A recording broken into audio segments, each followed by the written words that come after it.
عليكم ورحمة الله وبركاته.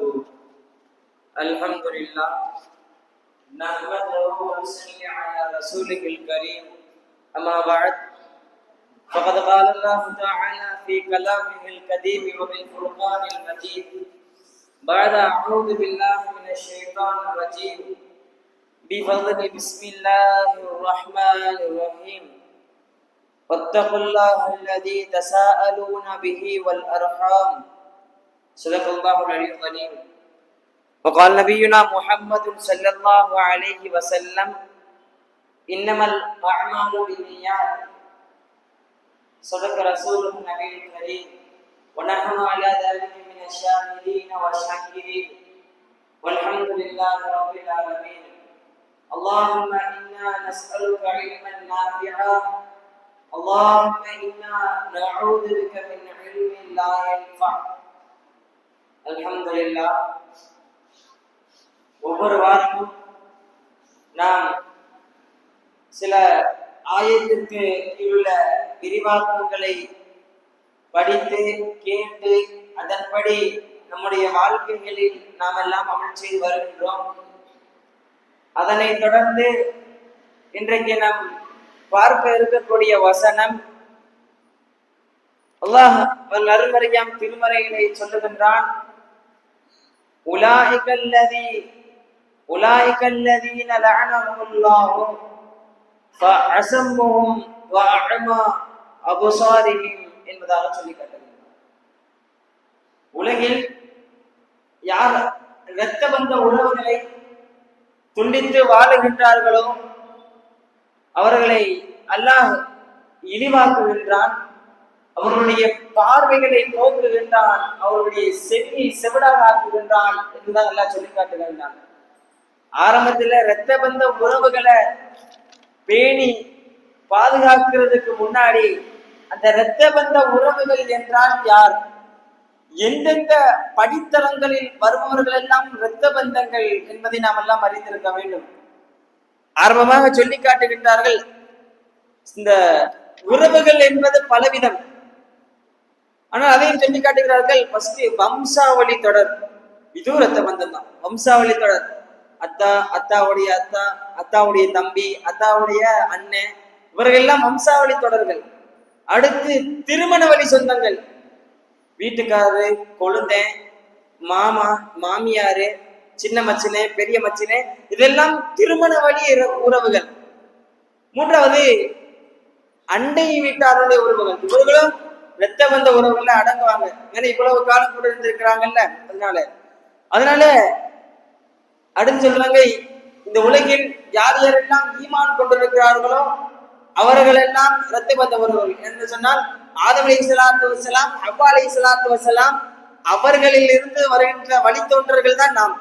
அப்போ நம்ம எல்லாம் ஈமான் கொண்ட அனைவருமே இரத்த பந்த உறவுகள். அடுத்து அஞ்சாவது ஒரு விஷயம் சொல்லாங்க, மனிதாபிமானம் இருக்கின்ற அடிப்படையில் இந்த உலகில் இருக்கின்ற எல்லா நபர்களும் இரத்த பந்த உறவுகள் என்பதை சொல்லி காட்டுகின்றார்கள். இந்த 5 விஷயம், இந்த 5 நபர்கள் எல்லாம் இரத்த பந்த அந்த படித்தரத்துல வரக்கூடிய இந்த 5 நபருக்கும் நம்ம உபகாரம் செய்ய வேண்டும் என்று சில அதிகாரிகள் எல்லாம் வந்து பின்னாடி சொல்றாங்க. அடுத்து இந்த 5 நபர்கள் எல்லாம் இரத்த பந்த உறவுகள் வர்றாங்க. ஆரம்பமாக இந்த இரத்த பந்த உறவுகளை பற்றி இஸ்லாம் சொல்லக்கூடிய விஷயம் என்ன, இஸ்லாம் எந்தெந்த விஷயங்கள் எல்லாம் இரத்த பந்த உறவுகளுடைய இடத்தில் செய்ய சொல்லுகிறது, எந்தெந்த விஷயங்கள் எல்லாம் இடத்தில் செய்யுங்கள், எந்தெந்த விஷயங்கள் செய்யக்கூடாது என்கின்ற விஷயங்கள் எல்லாம் இஸ்லாம் நமக்கு தெளிவாக சொல்லி காட்டுகின்றது.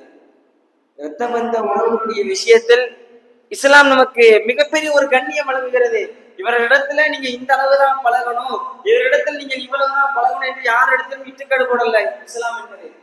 நீங்கள் பழகுங்கள், உங்கள் இரத்த பந்த உறவுகளிடத்தில் நீங்கள் நன்றாக பழகுங்கள், நீங்கள் பழகுங்கள் என்று சொல்லிக் கொடுக்கிற யாரிடத்துல, உங்கள் இரத்த பந்த உறவுகளிடத்தில் நீங்க நன்று பழகுங்கள், உங்களுடைய கஷ்டங்களையும் உங்களுடைய துன்பங்களையும் நீங்கள் அவர்களை பகிர்ந்து கொள்ளுங்கள் என்பதாக சொல்லி காட்டுகிறது.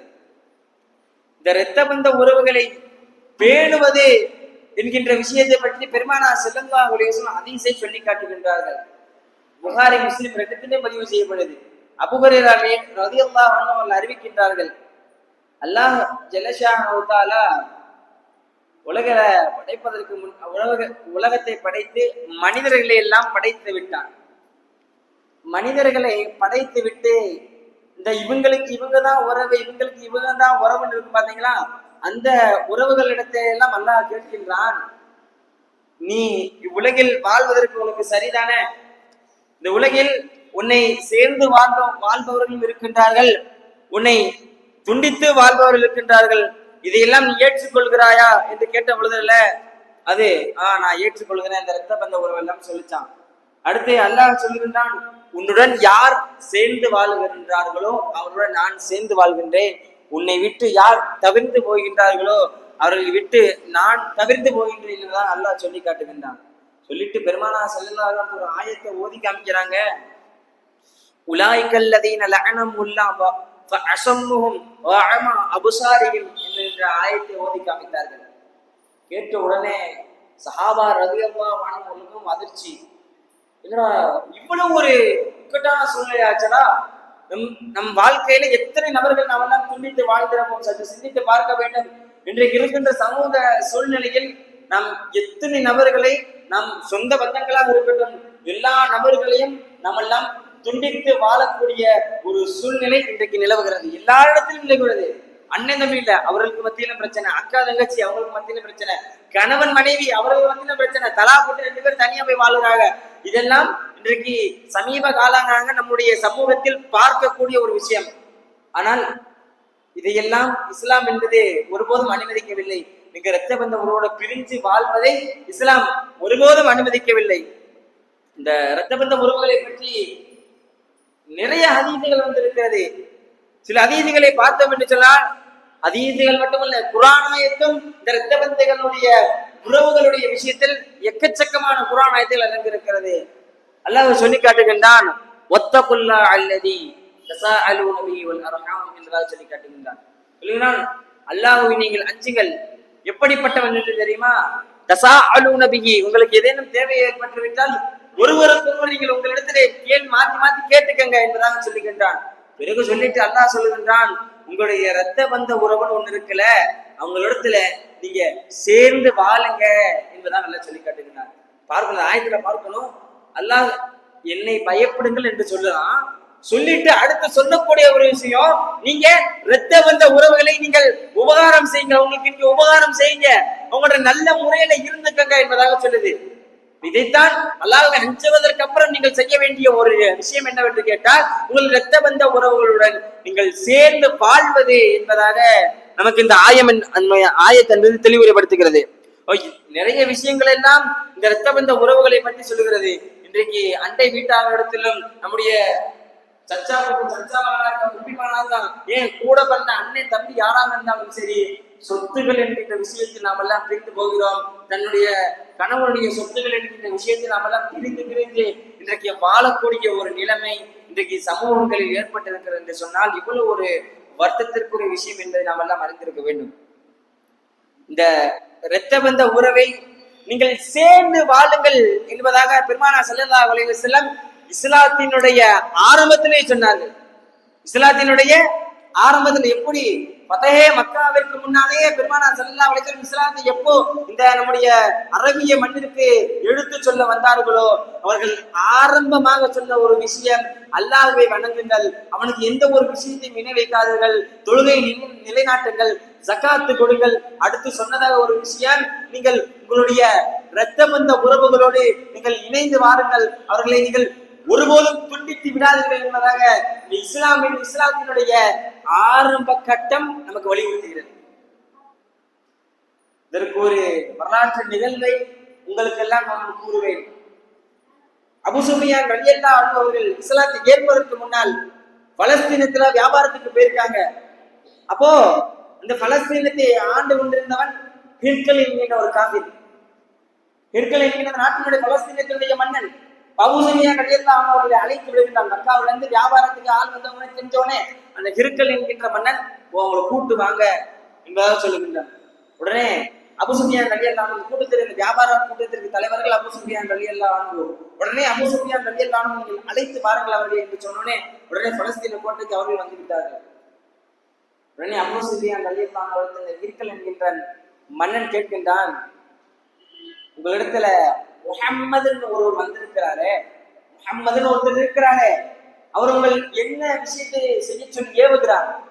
உடனே அபூ சுஃபியான் ரலியல்லாஹு அன்ஹு பதில் அளிக்கின்றார்கள், அவர்கள் அல்லாஹ்வை வணங்குங்கள், அவனுக்கு எந்த ஒரு விஷயத்தை இணை வைக்காதீங்க, உங்களுடைய இரத்த பந்த உறவுகளுக்கு நீங்கள் உபகாரம் செய்யுங்கள், நல்ல முறையில் நடந்து கொள்ளுங்கள், உங்களுடைய பழைய விஷயங்களை நீங்கள் தவிர்த்தீர்கள். உங்கள் ஜாகிலியா காலத்தில் ஒரு சிலைகளை எல்லாம் நீங்கள் வணங்கி இருப்பீர்களே, ஜாகிலியா காலத்தில் நீங்கள் சில கலாச்சாரங்களை பின்பற்றி இருக்கிறீர்களே, அதையெல்லாம் விட்டுடுங்க, இரத்த பந்த உறவோடு நீங்க நல்ல முறையில் நடந்து கொள்ளுங்க என்பதாக அபூ சுஃபியான் ரலியல்லாஹு அன்ஹு அந்த மன்னிடத்திலே பதில் அளிக்கின்றார்.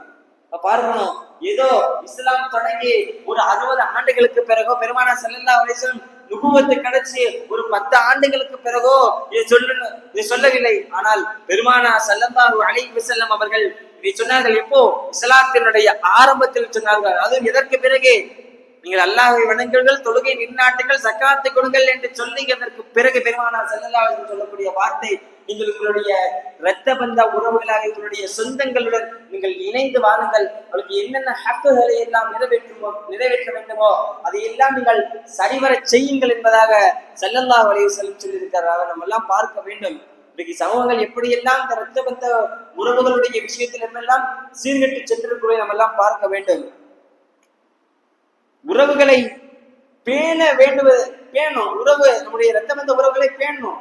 அதை எப்படி பேண வேண்டும், அதை யாரிடத்தில் பேண வேண்டும், இதையெல்லாம் இஸ்லாம் நிறைய சொல்லி காட்டுகின்றது. இந்த இரத்த பந்த உறவுகளை பேணுவது என்பது இஸ்லாத்தினுடைய அடிப்படையான ஒரு விஷயம். இதை சொல்லுகின்றார்கள். அம்ர் இப்னு அன்ஃபஸா ரலியல்லாஹு அன்ஹு இவர்களும் இஸ்லாத்தை ஏற்பதற்கு முன்னால் நடந்த ஒரு நிகழ்வு. அவர்கள் பெருமானார் ஸல்லல்லாஹு அலைஹி வஸல்லம் அவர்கள் மக்காவில் இருக்கின்றார்கள். உடனே அன்ஃபஸா ரலியல்லாஹு அன்ஹு மக்காவிற்கு சென்று கேட்கின்றார்கள். பெருமானார் ஸல்லல்லாஹு அலைஹி வஸல்லம் கேட்கின்றார்கள், நீங்கள் யார்? பெருமானார் கேட்கிறாங்க, எப்போ இஸ்லாத்தை ஏற்பதற்கு முன்னாடி யாரும் தெரியாது இல்ல, நபினா யாரும் தெரியாது இல்ல. அப்ப பெருமானார் ஸல்லல்லாஹு அலைஹி வஸல்லம் அவர்கள் அம்ர் இப்னு அன்ஃபஸா ரலியல்லாஹு கேட்கிறார்கள், நீங்கள் யார் என்று கேட்டபோது பெருமானார் சொன்னார்கள், நான் முஹம்மதுன்னு தூதர்னா உங்களுக்கு கொஞ்சம் தெளிவா சொல்லுங்க, உங்களிடத்துல நான் நல்ல விஷயத்தை ஏவுவதற்கு வந்திருக்கிறேன் என்பதாக சொன்னார்கள் ஸல்லல்லாஹு அலைஹி வஸல்லம். நல்ல விஷயம்னா எப்படிப்பட்ட விஷயத்தை எங்களிடத்துல நீங்க ஏவ வந்திருக்கிறீங்க? உடனே ஸல்லல்லாஹு அலைஹி வஸல்லம் அதற்கு பதிலளித்தார்களாம், நீங்கள் அல்லாஹ்வை வணங்குங்கள், அவனுக்கு எந்த ஒரு விஷயத்தை இணை வைக்காதீங்க, உங்களுடைய இரத்த பந்த உறவுடைய விஷயத்தில் நீங்கள் சரிவர நடந்து கொள்ளுங்கள் என்பதாக ஸல்லல்லாஹு அலைஹி வஸல்லம் சொன்னார்கள். ஆக இந்த இரத்த பந்த உறவுகளை பேணுதல் என்கின்ற விஷயம் என்பது இஸ்லாத்தினுடைய ஆரம்ப கட்டத்தில் பெரும் சஹாபாக்கள் எல்லாம் இந்த இஸ்லாத்திற்குள் நுழைவதற்கு முன்னால் இந்த இரத்த பந்த உறவு என்கின்ற ஒரு விஷயம் நம்முடைய சமூகத்தில் கொடுக்கப்பட்டிருக்கிறது. அது அன்றையிலிருந்து நாளை கியாமத்து நாள் வரை எல்லா மனிதருக்கும் பொருந்தக்கூடிய ஒரு விஷயம் இந்த இரத்த பந்த உறவு. நாமெல்லாம் இன்றைக்கு உலகத்திற்கு நாம் வந்ததுடைய நோக்கம் நல்ல அமல் செய்யணும். ஏன்னா பாவமான உலகம். இன்றைக்கு இந்த மொபைல் போன் ஒரு சைத்தான் வந்துச்சோம், அன்னையிலிருந்து நம்முடைய சமூகங்கள் எல்லாம், நம்ம சமூகம் மட்டுமல்ல எல்லா சமூகங்களும் நல்ல விஷயங்களை விட்டு வெளியேற ஆரம்பித்து விட்டார்கள். இன்றைக்கு வேற செல்போன்ல ஏஐ என்னமோ ஒரு ப்ரோக்ராம் செல்போன்ல. இப்ப இந்த மாதிரி இந்த தொழில்நுட்பத்தினுடைய வளர்ச்சி ஏற ஏற நம்முடைய சமூகங்கள் எல்லாம் பின்தங்கிய நிலைக்கு சென்று கொண்டே இருக்கோம். இன்னைக்கு இந்த வருஷத்தினுடைய ரிசர்ச் இது சொல்லுது. இன்றைக்கு இந்த தொழில்நுட்பத்தினுடைய வளர்ச்சி, இந்த மொபைலினுடைய வளர்ச்சி ஏறிக்கொண்டோ செல்லுதோ, இன்னைக்கு இந்த வளர்ச்சி தொடர்ந்து கொண்டே செல்லுதோ, அன்றைக்கு நீங்க நினைத்துக் கொள்ளுங்கள், உங்களுடைய சமூகத்தினுடைய வளர்ச்சி என்பது பின்தங்கி செல்லும், பின்னாடி செல்லும், போயிட்டே இருக்கும். இவனும் வாழ்க்கையில முன்னாடி வர சரித்திரம் கிடையாது, பின்னாடி போயிட்டே இருப்பான். ஆனா இன்றைக்கு அதை நாம் கண்கூடாக பார்த்து கொண்டே இருக்கிறோம். ஒவ்வொரு மொபைல் போன்ற இருக்கிற டெக்னாலஜியும் அவளை இருந்த இடத்துல தன் வாழ்க்கையை பார்த்துக்கொள்ள. இந்த இடத்துல இவன் என்ன சொல்றான், தன்னுடைய பல மைல்களுக்கு அப்பா இருக்கிற தன்னுடைய அத்தாவோட வீடியோ கால்ல பேசுறான், நேரடி பேசுற மாதிரி இருக்கு. அந்த லெவல்ல தான் இன்றைக்கு சமூகத்தின் மொபைல் போனுடைய வளர்ச்சி அடைந்து விட்டது. சொல்கிறார்கள், இன்றைக்கு உங்களுடைய சமூகம் பின்னாடி செல்லும் என்று சொன்னால், இன்றைக்கு இந்த தொழில்நுட்பத்துடைய வளர்ச்சி முன்னேறி கொண்டே செல்கிறதோ அப்பொழுது உங்களுடைய சமூகத்தினுடைய வளர்ச்சி பின்னாடி சென்று கொண்டே இருக்கும் என்று சொன்னார்கள்.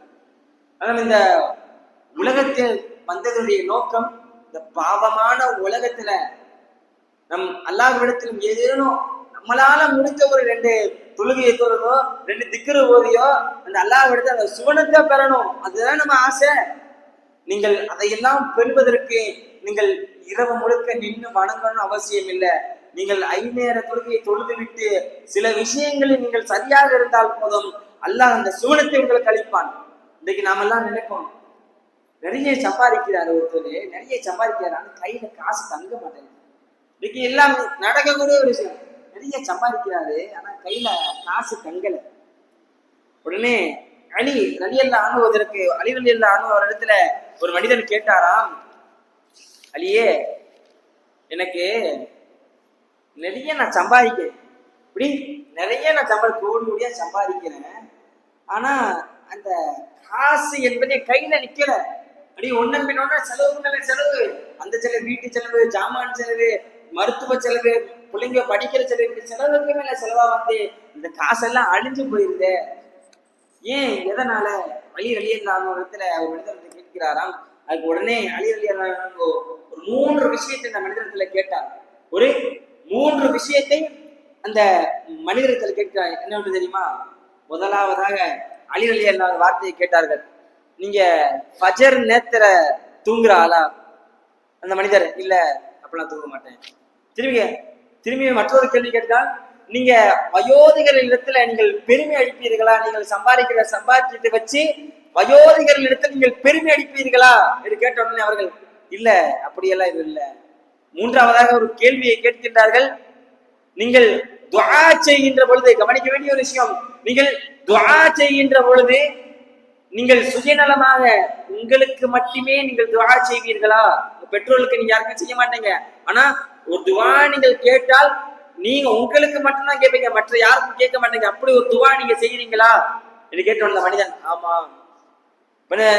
சொன்ன 3 விஷயமும் மேல சொன்ன 2 விஷயம் அந்த மனிதர் செய்யல, ஆனா 3வது ஒரு விஷயம், என்ன விஷயம்? உங்களுடைய தாய் தந்தையர்களுக்கு நீங்கள் உபகாரம், துஆ கேட்கின்ற விஷயம், அது ஒரு தாய் தந்தையருடைய விஷயம் நம்ம செய்ய வேண்டிய கடமை தானே, ஒரு உபகாரம் தானே. இரத்த பந்தன்ற அடிப்படையில அவங்களுக்கு பார்த்தா துஆ செய்யணும். அப்ப உங்களுடைய தாய் தந்தையுடைய விஷயத்தில் நீங்கள் வந்து என்ன செய்றீங்க? துஆ கேட்கின்ற பொழுதுல உங்களுடைய தாய் தந்தை விஷயம் நீங்க துஆ கேட்காம இருக்கிறீங்க.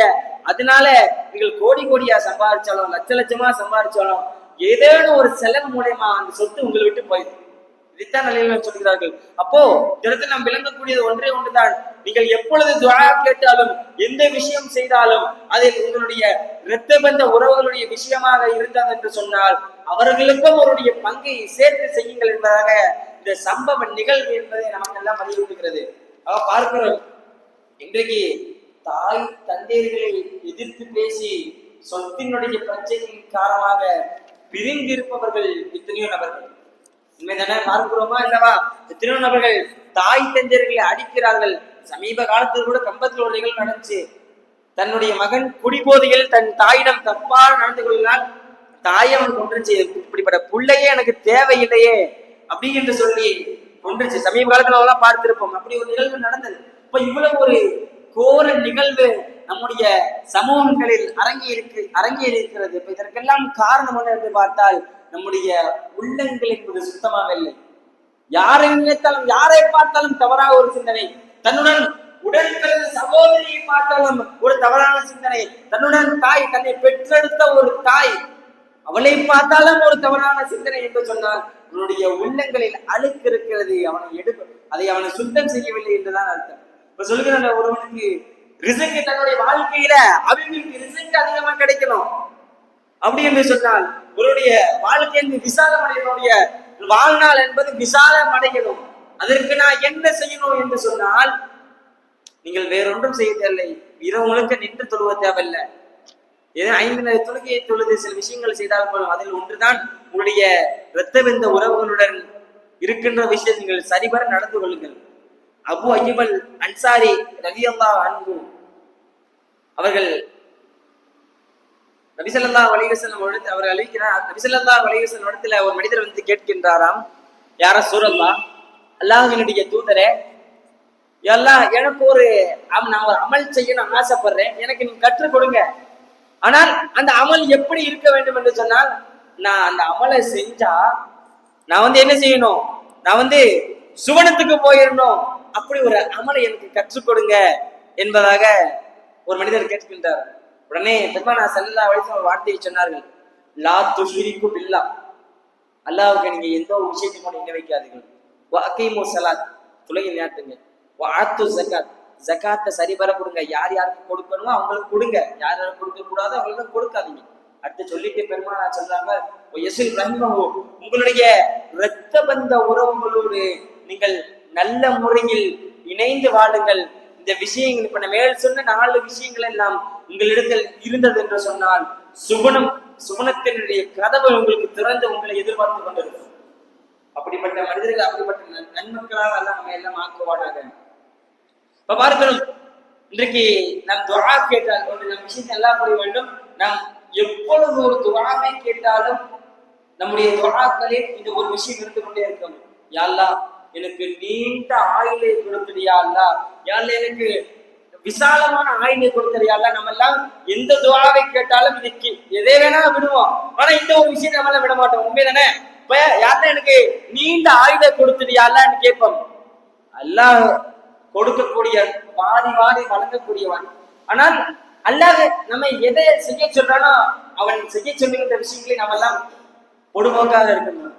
அல்லாஹ் அனஸ் ரலியல்லாஹு அன்ஹு அறிவிக்கின்றார்கள், பெருமானா ஸல்லல்லாஹு அலைஹி வஸல்லம் அவரிடத்தில் கேட்கின்றார்கள், எவன் தன்னுடைய இரணம், அதாவது தன்னுடைய வாழ்க்கை எவனுக்கு விசாலமாக வேண்டும் என்று நினைக்கின்றானோ, நீண்ட ஆயுளோடு நான் வாழ வேண்டும் என்று நினைக்கின்றானோ, அவனெல்லாம் ஒரே ஒரு விஷயத்தை செய்து கொள்ளட்டும்.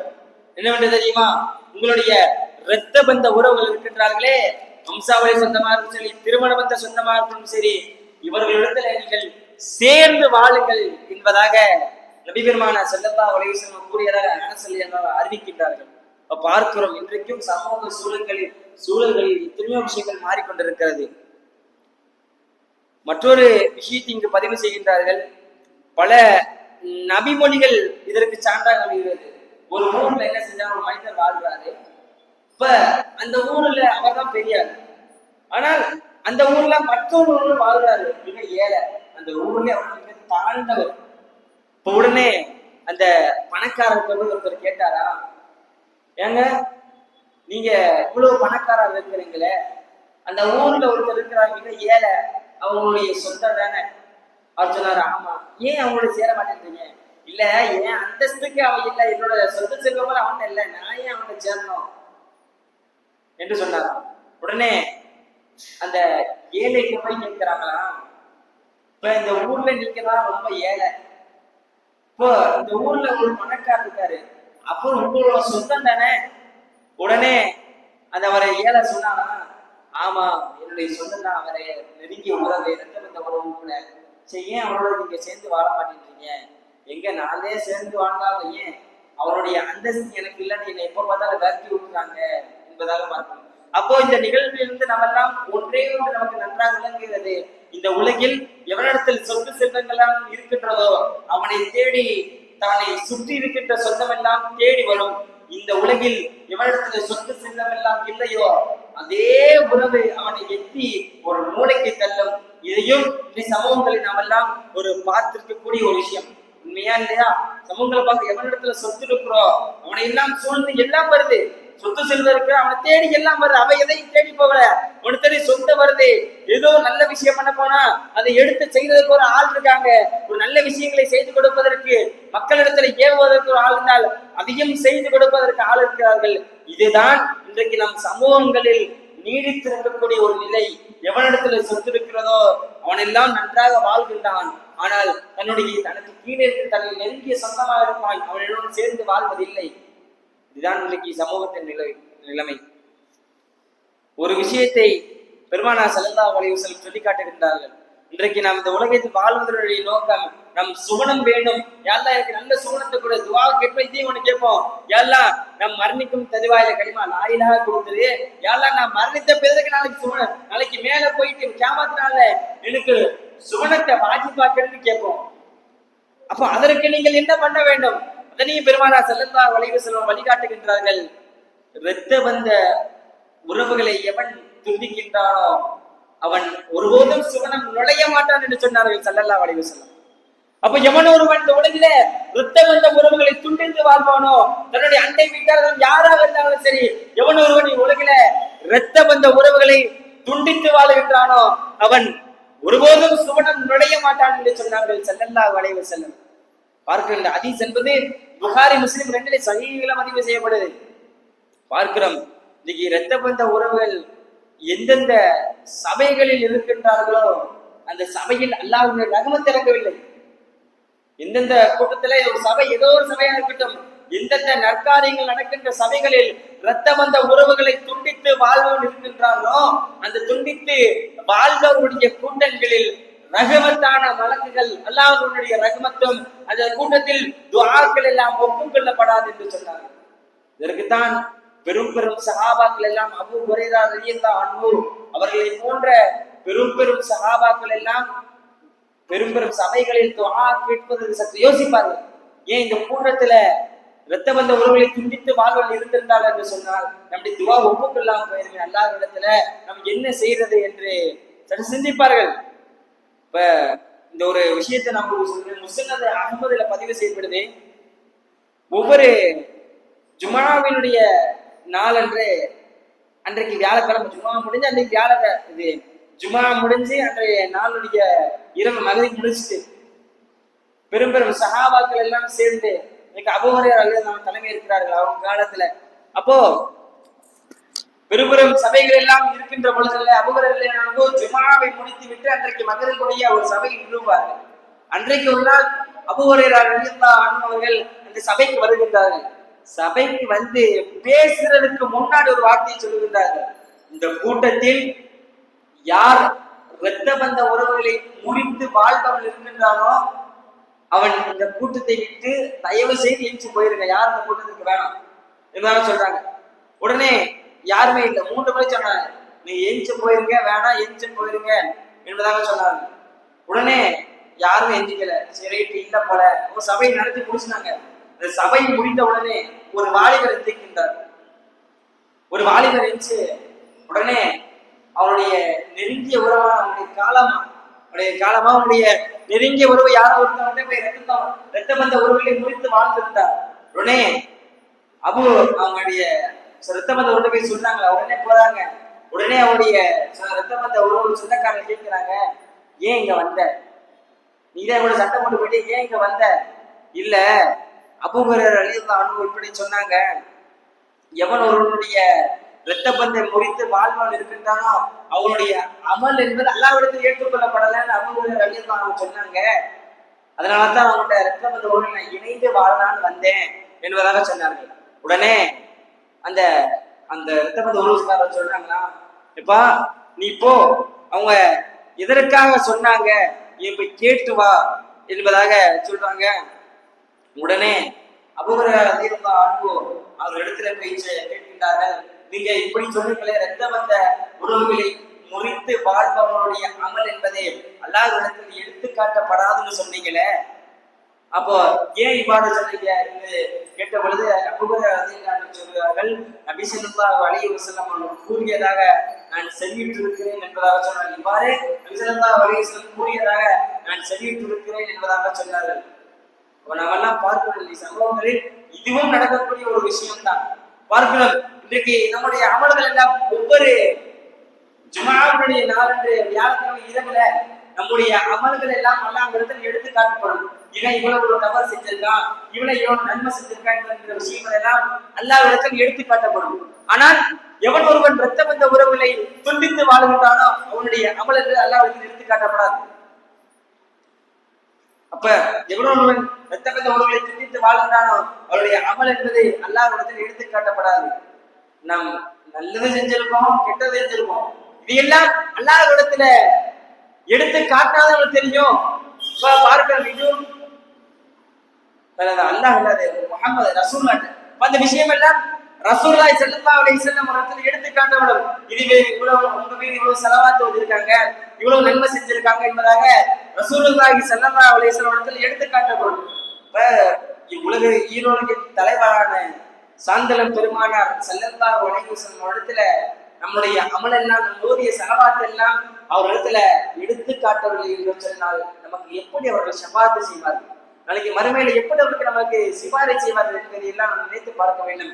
இந்த உலகில நாம் மிகவும் பாவம் செய்கிறோம், சொலிக்கல் இன்சான லைஃபா என்பதாக சொல்லி மனிதன் அனைவரும் பலகீனமானவர்கள் சொல்லுகின்றார்.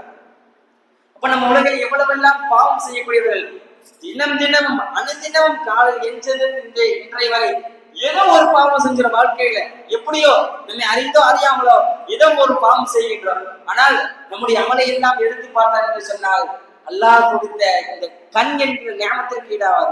அப்புறம் எப்படி அல்லாஹ் நம்ம சுவனத்துல கொடுத்து வைப்பான்? அப்போ நம் சுவனத்தில் செல்ல வேண்டும் என்று சொன்னால் அதற்கு ஷஃபாஅத் செய்பவர்கள் சுந்தர நபிகள் ஸல்லல்லாஹு அலைஹி வஸல்லம்.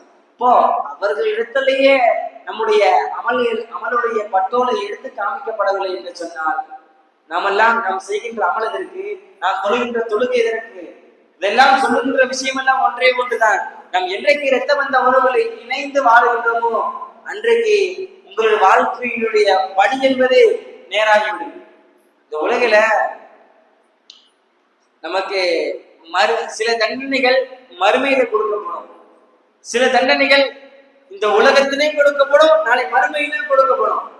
அப்படிப்பட்ட ஒரு மோசமான விஷயம் செய்தால் இந்த உலகத்திலும் தண்டனை கொடுக்கப்படும், நாளைக்கு மறுமையிலும் தண்டனை கொடுக்கப்படும். அப்படி ஒரு மோசமான செயல் என்னவென்றால், இந்த உலகில யாரெல்லாம் இரத்த பந்த உறவுகளை துண்டித்து வாழுகின்றார்களோ அவருக்கு இந்த உலகிலேயும் அவருக்கு தண்டனை கிடைக்கும், நாளை மறுமையிலும் அவருக்கு தண்டனை கிடைக்கும்.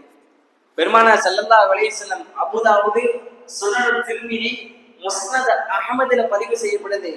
பெருமானார் ஸல்லல்லாஹு அலைஹி வஸல்லம் சொன்னார்கள், மறு உலகில் அல்லாஹ் தண்டிப்பதுடன் இவ்வுலகிலும் அல்லாஹ் தண்டனை தருவதற்கு மிக தகுதியான ஒரு குற்றம் என்னவென்றால் இவ்வுறவுகளை துண்டித்து வாழ்வது என்று சொன்னார்கள். அதுக்கப்புறம் ஒரு விஷயத்துல அக்கிரமம் செய்து வாழ்பவர்கள் சொன்னார்கள். உலகில் அநியாயம் செய்பவர்களும் இரத்தபந்த உறவுகளை அவர்களுடைய விஷயத்தில் அக்கிரமம் செய்பவர்களும் அவர்களை துண்டித்த வாழ்பவர்களும் இவ்வுலகிலும் தண்டனை கொடுக்கப்படும், நாளை மறுமையிலும் அவர்களுக்கு தண்டனை கொடுக்கப்படும். இந்த உலகத்துல வாழ்கின்ற நாம் சாதாரண ஒரு சுடுதண்ணி கையில விடாம தாங்க முடியல, மெழுகுவத்தினுடைய சூட்டை தாங்க முடியல, ஒரு தீப்பெட்டி பூச்சியினுடைய சூட்டை நம்மளால தாங்க முடியல, சாதாரண அந்த வெயிலுடைய தாக்கத்தை நம்மளால தாங்க முடியல. நாளைக்கு மறுமையினுடைய நெருப்புடைய அளவு என்னன்னு தெரியுமா? இந்த மறுமையினுடைய ஒரு துளி நெருப்பு தான் இந்த உலகில் இருக்கின்ற எல்லா நெருப்புகளும். மறுமையில் இருக்கின்ற ஒரு துளியினுடைய நெருப்பு தான் இன்றைக்கு இந்த உலகில் இருக்கின்ற நெருப்பு.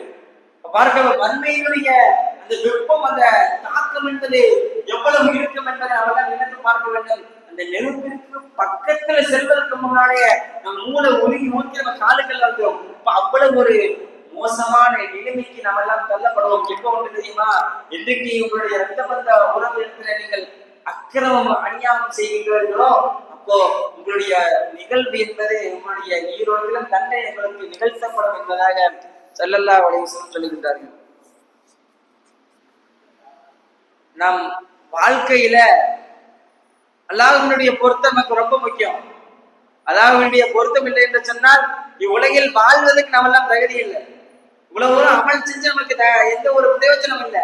அப்போ இவ்வுலகில நம்ம வாழ்வதனுடைய மற்றொரு நோக்கம் அல்லாஹ்வுடைய பொருத்தம். அல்லாஹ்வுடைய பொருத்தத்தை கொடுத்துரு, யாரா உன்னுடைய ரசூலுடைய பொருத்தத்தை கொடுத்துரு என்றுதான் நம்ம துஆவிலே கேட்போம்.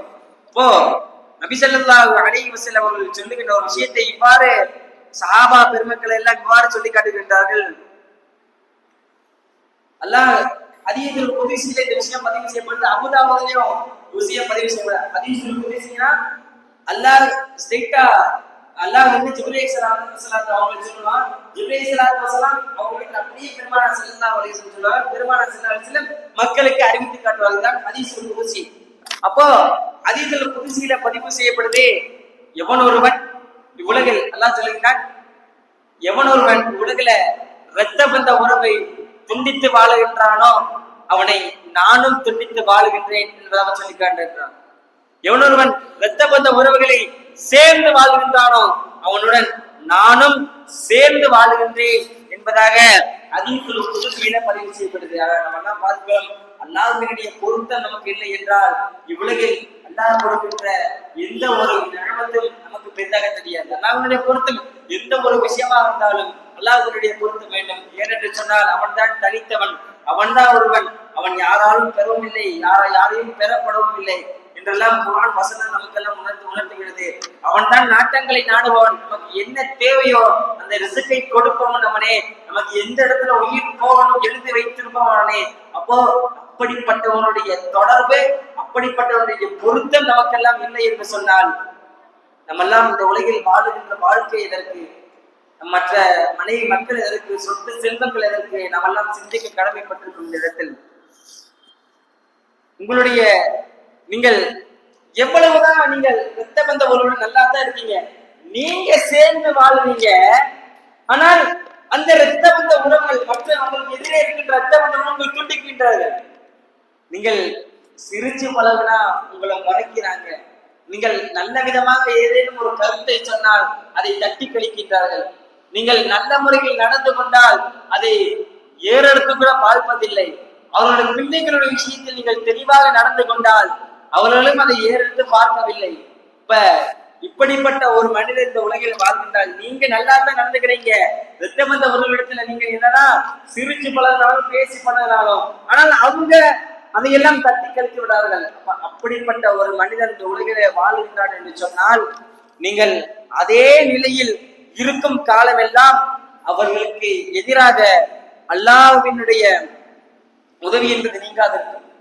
அல்லாஹ்வினுடைய உதவி என்பது நீங்காதிருக்கும் என்று சொன்னார்கள் ஸல்லல்லாஹு அலைஹி வஸல்லம். இந்த விஷயம் முஸ்லிம் கிதாபுல பதிவு செய்யப்படுது.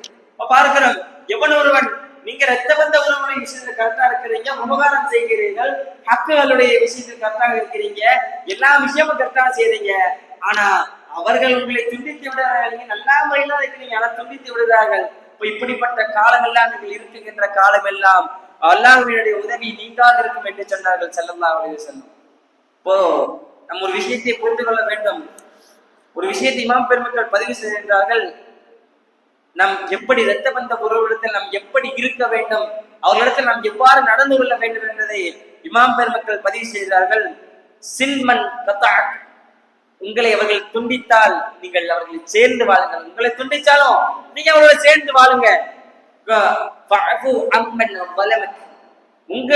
உங்களுக்கு அவர்கள் அநியாயம் செய்தாலும், உங்களுக்கு இரத்த பந்த உறவு என்று சொல்லுகிறீர்களே, அவர்கள் உங்களுக்கு அநியாயம் செய்தாலும் அவர்களுடைய விஷயத்தில் நீங்கள் நல்ல முறையில் நடந்து கொள்ளுங்கள். உங்களுக்கு அவர்கள் கெடுதியான விஷயங்களை நாடினாலும் கூட அவர்களுக்கு நீங்கள் நல்ல விஷயத்தை நீங்க செய்யுங்க என்பதாக இஸ்லாம் நமக்கு எல்லாம் வலியுறுத்துகிறது. உங்களை அவர்கள் துண்டித்து வாழ்ந்தால் நீங்க சேர்ந்து வாழுங்க. நீங்கள் அவர்கள் உங்களுக்கு அநியாயம் செய்தாலும் நீங்கள் நல்ல முறையில் அநியாயம் செய்யாத வாழ்வுக்கு நடந்து கொள்ளுங்கள். உங்களை அவர்கள் கெடுதி செய்து அவர்களுக்கு நினைத்தாலும் கூட நீங்கள் அவருக்கு நலவை நாடுங்கள் என்பதாக இஸ்லாம் நமக்கு எல்லாம் வலியுறுத்துகிறது. வேற எந்த ஒரு மதத்திலும் சொல்லிக் கொடுக்காத ஒரு விஷயம் இந்த இரத்த பந்தத்தினுடைய உறவு.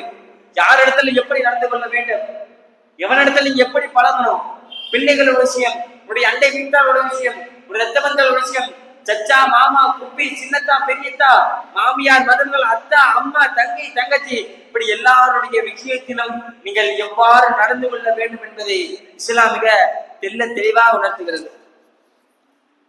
நம்ம இரத்த பந்த உறவுகளுக்கு அதிகமாக தர்மம் செய்ய வேண்டும். இப்ப உலகில ஒரு ஊர்ல ஒருத்தர் வாழ்றாரு, அவர்கள் எல்லாம் உலகில பார்த்தா நல்ல லட்சமா சம்பாதிப்பாரு. ஆனால் ஊருக்கு நிறைய கொடுப்பாரு, தன்னுடைய உறவுக்கு கம்மியா கொடுப்பாரு. ஊருக்கு ஒரு 50,000 கொடுக்கிறாருன்னா உறவுக்கு ஒரு 5,000 கொடுப்பாரு. ஆனா உண்மையில அவர் என்ன செய்ய தெரியுமா, உறவுக்கு 50,000 கொடுக்கணும், ஊருக்கு வெறும் 5,000 கொடுக்கணும். ஏன்னு தெரியுமா, பெருமானார் ஸல்லல்லாஹு அலைஹி வஸல்லம் ஹதீஸ்ல இப்படி சொல்லி காட்டுகிறார்கள், நீங்கள் தர்மம் செய்யுங்கள். யாருக்கு தெரியுமா, உங்களுடைய சொந்த பந்தங்களுக்கு தர்மம் செய்யுங்கள். நீங்கள் மற்ற நபருக்கு நீங்கள் தர்மம் செய்தால் உங்களுக்கு ஒரு நன்மை, உங்களுடைய இரத்த பந்த உறவுகளாகிய உங்களுடைய சொந்தங்களுக்கு நீங்கள் தர்மம் செய்தால் 2 நன்மை என்று சொன்னார்கள். என்ன தெரியுமா, மற்றவங்களுக்கு நீங்க செஞ்சீங்கன்னா அந்த சதக்கா என்கின்ற நன்மையோடு போயிடும். ஆனா உங்களுடைய இரத்த பந்த உறவுக்கு நீங்க நன்மையை செஞ்சீங்கன்னு சொன்னா அந்த சதக்கா செய்கின்ற நன்மையும் கிடைக்கும், உங்க இரத்த பந்த உறவு நீங்க சேர்ந்து வாழ்ந்தீங்களே அதோட நன்மையும் கிடைக்கும். 2 நன்மை நாங்க இதுக்கு வரலாற்று நிகழ்வு ஒன்று பதிவு செய்யப்படுது. மைமுனா ரலியல்லாஹு அன்ஹு, பெருமாளுடைய மைமுனா ரலியல்லாஹு அன்ஹு அப்போ அவர்களிடத்துல முஸ்லீம்ல பதிவு செய்யப்படுது, அவர்களிடத்துல ஒரு அடிமை இருக்கிறார்கள், மைமூனார் ரலியல்லாஹு அன்ஹா ஒரு அடிமை இருக்கின்றார்கள்.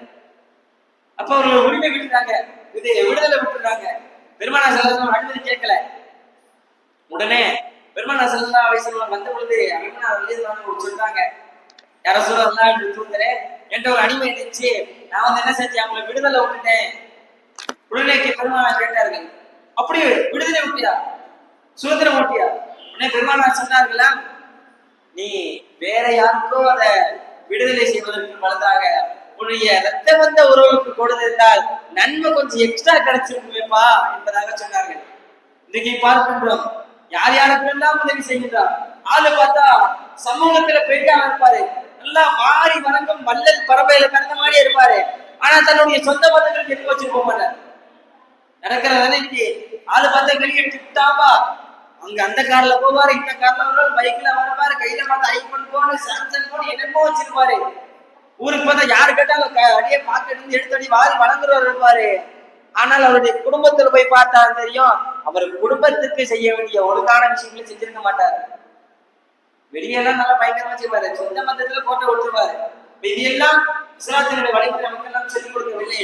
நீங்கள் உங்களுக்கு தர்மம், உங்களுக்கு ஜகாத்து கொடுக்கணும், ஒரு உனக்கு ஜகாத்து நிகழ்வு பத்தி நம்ம எல்லாம் பேசியிருப்போம். உங்களுக்கு ஜகாத்து கொடுக்கணும்னு ஆசையா இருக்கா, போங்க.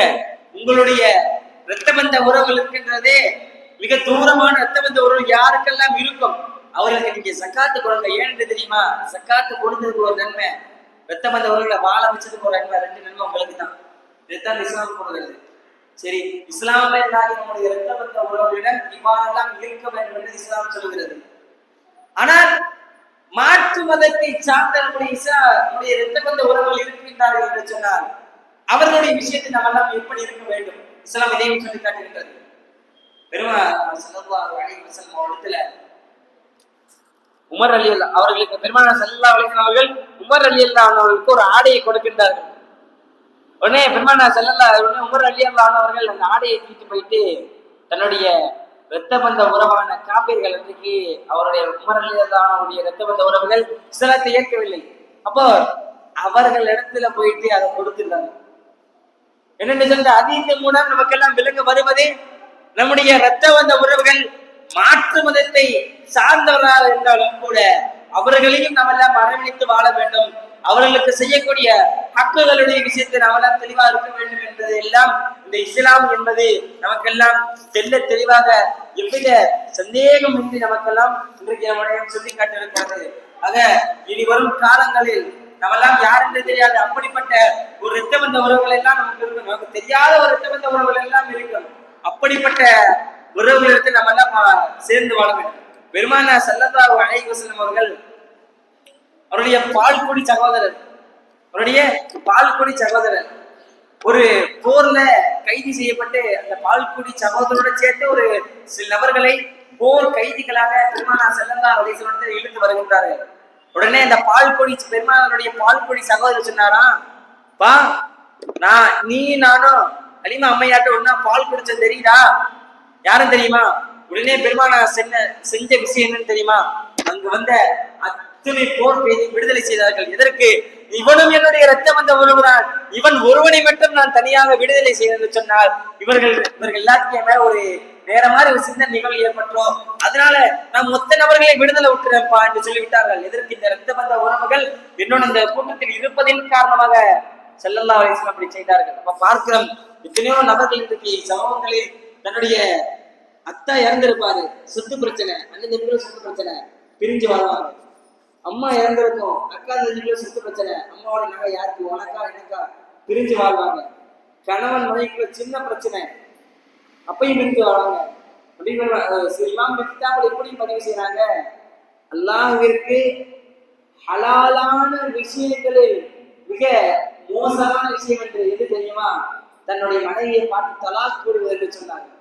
பார்க்கிறோம், இதையும் இன்றைக்கு சமூகங்களில் அதிகமாக நம் சமூகங்களில் இனி நம்ம இடத்துல ஒரு கேள்வி என்ன தெரியுமா, இன்னும் எந்த அனாச்சாரமான விஷயங்கள் நம்ம சமூகங்களில் நடக்கவில்லை. இதைத்தான் நம்ம கேள்வியை கேட்கிறோம். எல்லாமே நடந்துருச்சு, விபச்சாரத்திலிருந்து வட்டி கொடுக்கலிருந்து மற்ற புறம் பேசுறது வரை எல்லாமே நடந்துருச்சு. இனிமே நம்ம கேட்கின்ற ஒரு கேள்வியாக என்ன இருக்கு தெரியுமா, இனிமே என்ன நடக்கலைங்க இந்த உலகத்துல, எல்லாமே எல்லா கெட்ட விஷயங்களும் இந்த உலகத்துல நடந்துச்சுங்க. அப்படிப்பட்ட விஷயங்களை நம்ம எல்லாம் நம்முடைய கேள்வியாக இருக்க வேண்டும். பார்க்கிறோம். ஆக இன்றைக்கு நான் இடத்துல இந்த விஷயங்களை எல்லாம் சொன்னேனோ, எப்படிப்பட்ட விஷயங்களும் உங்களுக்கு அல்லாஹ் என்னுடைய இந்த பாவியினுடைய வாயில் நல்லா வெளிவர வைத்தானோ, அப்படிப்பட்ட விஷயங்களை எல்லாம் அல்லாஹ்வுடைய வாழ்க்கையில் ஏற்று நடக்க செய்வானாக. வாழுகின்ற காலமெல்லாம் ஈமானோடு இருந்து ஈமானோடு மரணிக்கக்கூடிய பாக்கியத்தை அல்லாஹ் நம்ம அனைவருக்கும் தருவானாக. நம்முடைய இரத்த பந்த உறவுகளுடைய விஷயத்தில் நாம் நல்ல முறையில் நடந்து கொள்ளக்கூடிய பாக்கியத்தை அல்லாஹ் நமக்கு எல்லாம் தருவானாக என்கின்ற நல்ல துஆக்களுடன் உங்களுடைய துஆக்களையும் ஆதரவு வைத்தவனாக என்னுடைய உரையை முடித்துக் கொள்கிறேன். ஸலாமு அலைக்கும் வரஹ்மத்துல்லாஹி வபரகாத்துஹு.